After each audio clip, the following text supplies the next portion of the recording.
warahmatullahi wabarakatuh. Kembali lagi dengan saya Jessica Frilia dari kelas 11 AKL 2. Di sini saya akan menjelaskan tentang laporan keuangan.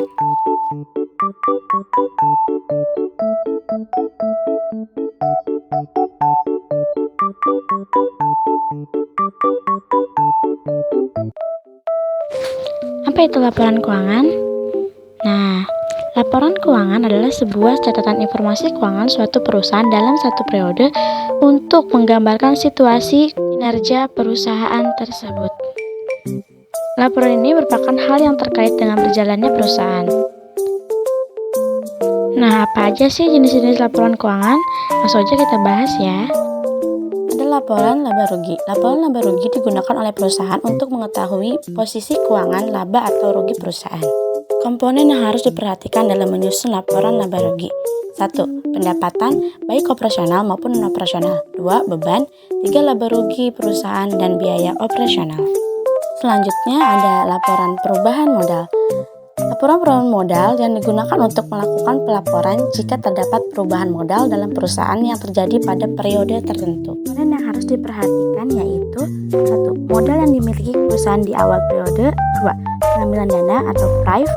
3. Jumlah laba dan rugi bersih. Selanjutnya yaitu neraca atau balance sheet. Adalah sebuah laporan keuangan perusahaan yang menunjukkan kondisi, informasi, dan posisi keuangan suatu bisnis dalam periode tertentu. Komponen yang harus diperhatikan yaitu jumlah aktiva baik berupa harta ataupun aset, kewajiban berupa utang, dan ekuitas berupa modal. Terakhir ada laporan arus kas. Laporan arus kas adalah dokumen penting perusahaan di dalamnya berisi laporan arus transaksi masuk dan keluar perusahaan. Komponen yang harus diperhatikan yaitu arus kas dari kegiatan bisnis, investasi, dan pendanaan. Bagaimana cara menyusun laporan keuangan? Langsung saja kita lihat. Check it out. Nah, untuk menyusun laporan laba rugi, ini datanya kita ambil dari worksheet ya. Oke, kita ambil dari worksheet. Nah, kita cukup lihat di kolom rugi laba atau laba rugi aja ya. Kita lihat kolom laba rugi. Kita hanya terpacu dalam kolom laba rugi ya guys. Nih.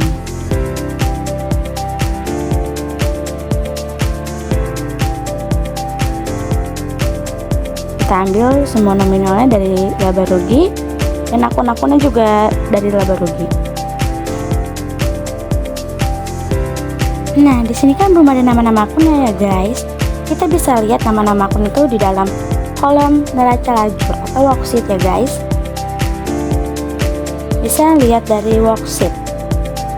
Oke, kita langsung aja ya kita ke worksheet atau neraca lajur. Nah, nama-namanya itu kita ambil dari worksheet ya guys, dari sales sampai dengan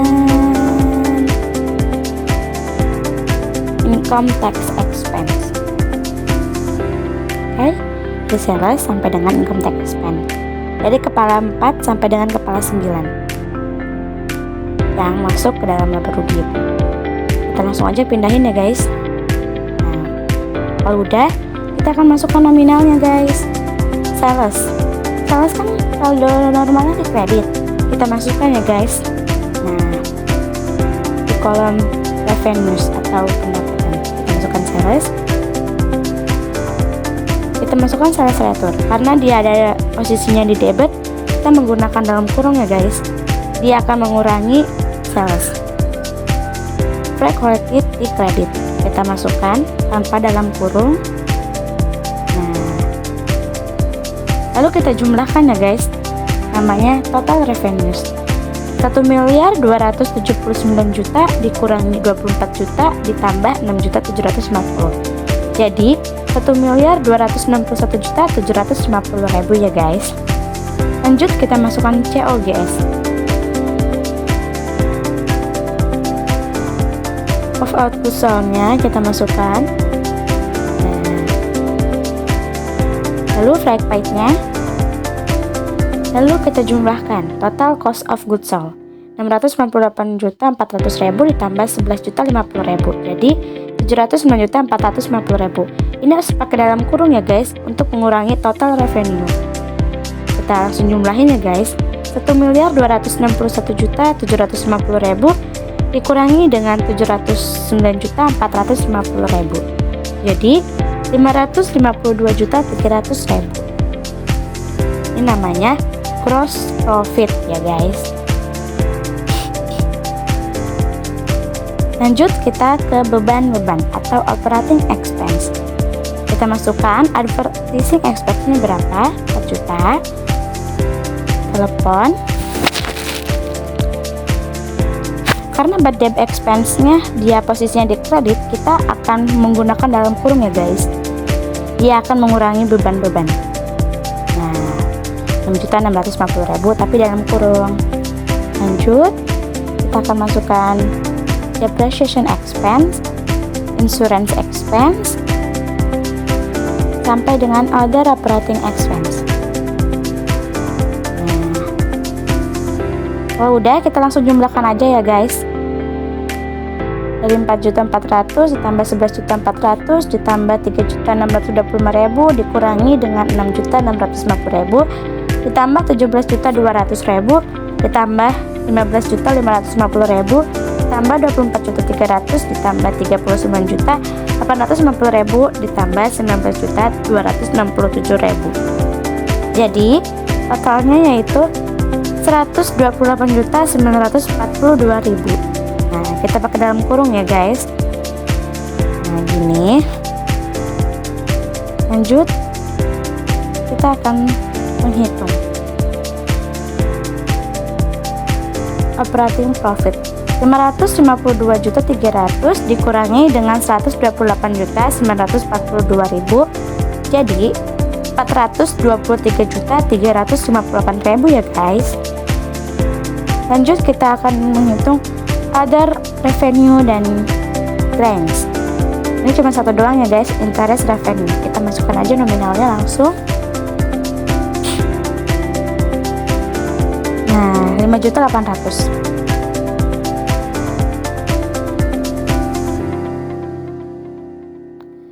Sini kita langsung masukkan interest expense 22.800.000, bank service charge, dan income tax expense. Langsung kita masukkan ya guys. Nah, langsung saja kita jumlahkan. Itu kita langsung menjumlahkan.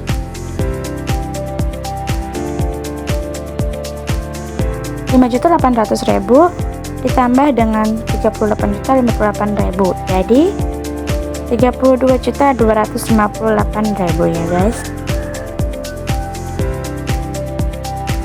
Nanti dalam kurung kita langsung menjumlahkan 423.358.000 dikurangi dengan 32.258.000 jadi 391.100.000. Ini net profitnya ya guys. Jadi ini tuh laba bersihnya. Laba bersih ini kita harus sama dengan laba bersih di worksheet atau neraca lajur. Oke, kita langsung aja kita lihat. Nah, sama ya guys, jumlahnya yaitu 391.100.000. Berarti ini menandakan sudah balance. Kita akan menyusun laporan perubahan modal atau ekuitas. Untuk penyusunan laporan perubahan ekuitas, kita bisa ngambil datanya itu dari worksheet atau neraca lajur ya guys, di kolom neraca. Oke, kita langsung aja ke worksheet. Nah, kita fokus ke kolom neraca. Nah, jadi di sini kita akan mencari modal awal atau dadang kapital awal. Nah, karena dia tidak ada penambahan modal, jadi kita akan memasukkan sesuai dengan neraca aja ya guys. Kita masukkan 922.650.000. Kita masukkan.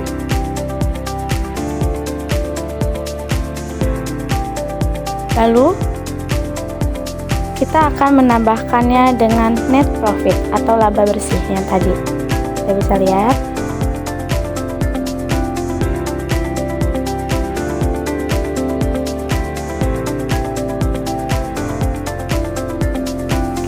Cari net profit. Nah, net profitnya sebesar 391.100.000. Kita masukkan net profit.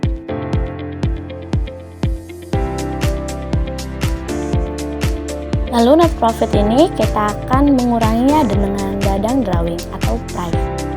Price itu pengambilan pribadi. Kita masukkan pakai dalam kurung ya, karena dia mengurangi laba bersih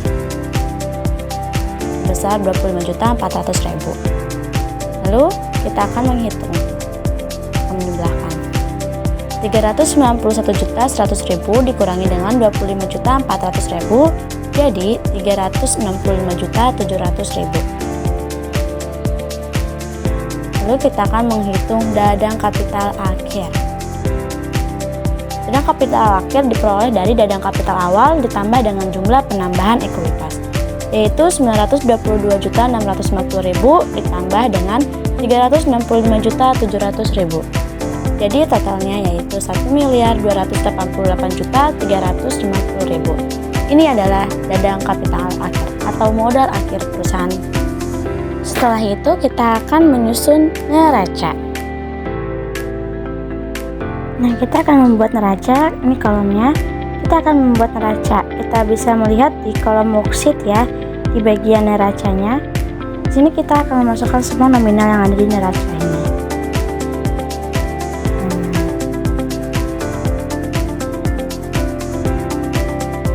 Dari kepala 1 sampai kepala 3 ya, kecuali dadang kapital dan dadang drawing. Oke, kita langsung saja menyusun laporan neracanya. Ini formatnya. Di sebelah kiri itu ada aktiva dan di sebelah kanan itu pasiva. Untuk memudahkan cara menyusun akun-akunnya, kita bisa lihat di kertas soalnya yang udah abadi. Kita bisa lihat ya. Nah, ini kita bisa lihat neraca itu dari kepala 1 sampai dengan kepala 3. Nah, ini dia. Jadi current asset, fixed asset, current liabilities dan lain sebagainya. Sampai dengan equity. Kita masukkan saja. Pertama, current asset. Kita masukkan current asset. Nah, di current asset itu ada cash in bank, petty cash, account receivable, allowance, merchandise, supplies, prepaid insurance, prepaid rent. Kita masukkan ya semuanya, nama-nama akunnya. Nah, setelah itu kita masukkan ke yang fixed asset. Fixed asset sini ada 2 ya. Masukkan fixed asset, ada equipment at cost dan equipment accum debt. Kita masukkan duanya. Lalu kita masukkan current liabilities. Kita masukkan ya current liabilities di sebelah kanan. Kita akan neraca lajur. Kita akan neraca lajur. Karena PPN outcome dan PPN income itu tidak ada nominalnya, jadi ini tidak perlu dimasukkan ya ke dalam neraca. Kita tandai. Langsung aja, berarti account payable, expense payable, income tax payable, PPN payable. Oke. Lanjut. Long term liabilities ini hanya ada 1 ya. Yaitu cuma ada bank BRI loan, hanya ada 1. Kita masukkan. Lanjut kita ke equity. Equity ini ada dadang kapital, dadang drawing dan income summary. Ingat ya, dadang drawing dan income summary itu tidak dimasukkan ke dalam neraca karena dia sudah dimasukkan ke dalam perubahan modal. Jadi cuma hanya ada 1 saja, yaitu dadang kapital. Oke, lanjut kita ke neraca lajur lagi. Oke, kita lihat. Kita masukkan nominal-nominalnya yang ada di neraca lajur ke dalam neraca yang sudah kita buat. Cash in bank ini nilainya 1.127.260.000. Oke, kita langsung saja masukkan ya. Sampai dengan account receivable kita masukkan. Dan di sini ada allowance. Allowance nominalnya di kredit. Kita masukkan ke neracanya, yaitu dalam kurung ya. Dia akan mengurangi karena dia posisinya di kredit. Lanjut, merchandise inventory kita masukkan sampai dengan prepaid rent. Kita akan menghitung totalnya. Jadi kita akan menjumlahkan dari cash in bank sampai prepaid rent ditambah, lalu dikurangi dengan allowance for doubtful debt. Jadi totalnya 1.792.185.000. Ini total dari current asset. Lanjut, kita akan memasukkan fixed asset. Equipment at cost di debit 22 juta, kita masukkan. Lalu equipment akum debt, karena dia ada di kredit, kita pakai dalam kurung ya, 17.200.000, kita masukkan. Lalu kita akan menjumlahkan, yaitu total fixed asset 22 juta dikurangi dengan 17.200.000, jadi 4.800.000. Ini adalah total fixed asset. Lalu menjumlahkan total aset, yaitu dari total current asset ditambah dengan total fixed asset. 1.792.185.000 ditambah dengan 4.800.000, jadi hasilnya 1.796.985.000. Ini adalah total aset.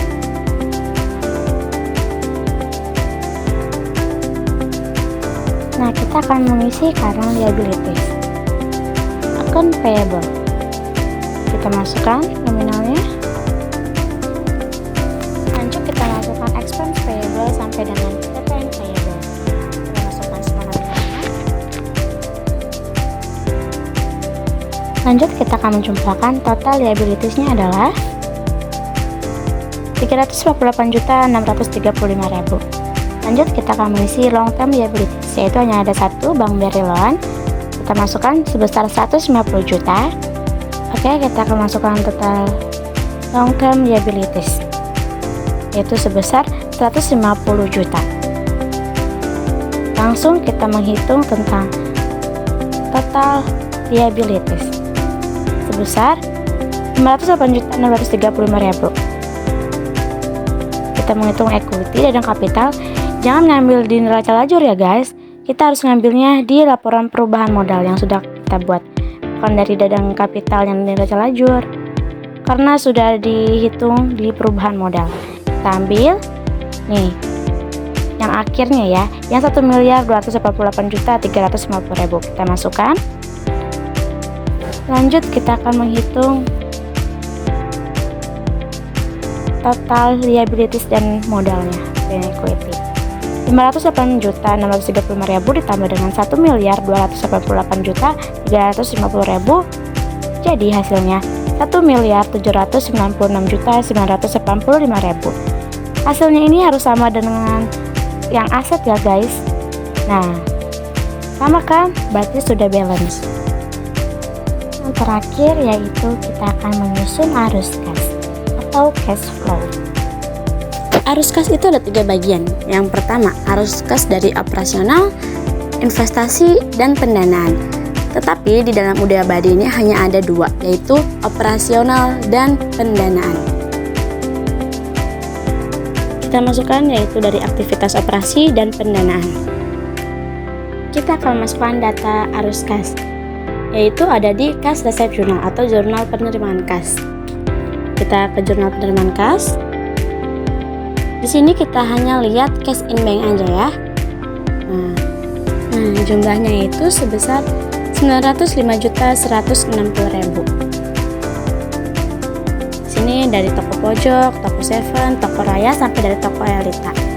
Nah, karena di sini adalah penerimaan dari debitur, yaitu sebagai pelanggan, kita memasukkan ke dalam arus kasnya, yaitu sebagai penerimaan dari pelanggan. Kita masukkan penerimaan dari pelanggan sebesar 905.160.000. Lanjut. Oke, kalau sudah, lanjut kita ke cash payment journal. Kita lihat di sini, di dalam cash payment journal kita fokus di kolom cash in bank saja, yaitu yang ada di kredit. Nah, kita fokus dari cash in bank aja. Pengeluaran kas sebesar 606.400.000 itu dikeluarkan untuk pembayaran listrik dan air bulan November, pembayaran hutang gaji dan upah bulan November, dan pembayaran Bank BRI Loan. Lalu ada lagi pembayaran dari PT Gunung Kawi dan Bromo Asri. Nah, pembayaran untuk PT Gunung Kawi dan PT Bromo Asri ini adalah bentuk pembayaran utang. Berarti ini merupakan pembayaran utang kepada supplier. Kita hitung 200 juta ditambah 234 juta. Kita catat di arus kas sebagai pembayaran kepada supplier sebesar 434 juta. Ini pakai dalam kurung ya, karena ini pembayaran kepada supplier. Selanjutnya kita ada ini pembayaran pada expense payable 7.500 ditambah 5.900.000. Pembayaran expense payable atau pembayaran utang gaji sebesar 8.400.000. Ini juga pakai dalam kurung ya, karena kita mengeluarkan kas. Pembayaran BRI Loan dan interest expense ini kita masukkan ke dalam aktivitas pendanaan. Ini sebesar 190 juta dan 14 juta. Kita pakai dalam kurung ya. Terakhir petty cash journal. Di sini ada pembelian perlengkapan. Kita lihat petty cash-nya sebesar 1.300.000 yang dikeluarkan. 1.300.000 untuk pembelian perlengkapan, yaitu pembelian store supplies ya keduanya. Lalu kita catat ke dalam laporan arus kas sebagai pembelian store supplies atau pembelian perlengkapan sebesar 1.300.000. Kita catat ya, pakai dalam kurung karena kita mengeluarkan uang. Oke, lanjut. Berikutnya kita jumlahkan. Yang pertama yaitu total arus kas dari aktivitas operasional, yaitu sebesar 905.106.000 dikurangi 434 juta dikurangi 8.400.000 dikurangi 1.300.000, yaitu sebesar 461.460.000. Kemudian total arus kas dari aktivitas pendanaan yaitu 150 juta ditambah 14 juta. Kita pakai dalam kurung ya, sebesar 164 juta. Total arus kas dari aktivitas operasi dikurangi dengan total arus kas dari aktivitas pendanaan. Ini namanya kenaikan bersih kas dan setara kas. 461.460.000 dikurangi dengan 164 juta sebesar 297.460.000. Kemudian kenaikan bersih kas dan setara kas ini akan ditambahkan dengan kas di awal periode. Kita lihat datanya, kita bisa lihat di buku besar yaitu dari penjumlahan cash in bank dan petty cash di awal periode. Kalau cash in bank sebesar 828.500.000, petty cash-nya sebesar 10 juta, jadi nilainya sebesar 838.500.000. Kita masukkan. Ini adalah kas dan setara kas di awal periode. Lalu kas dan setara kas akhir periode yaitu dari kenaikan bersih kas dan setara kas ditambah dengan kas dan setara kas awal periode. Itu sebesar 297.460.000 ditambah dengan 838.500.000. Hasilnya sebesar 1.135.960.000. Nah, untuk hasilnya ini kita harus samakan dengan buku besar, yaitu antara cash in bank dan petty cash, saldo akhirnya. Kita lihat neracanya cash in bank sebesar 1.127.260.000, sedangkan petty cash-nya sebesar 8.700.000. Kita jumlahkan. Nah, jika hasilnya sama dengan kas dan setara kas akhir periode, berarti ini sudah benar atau balance.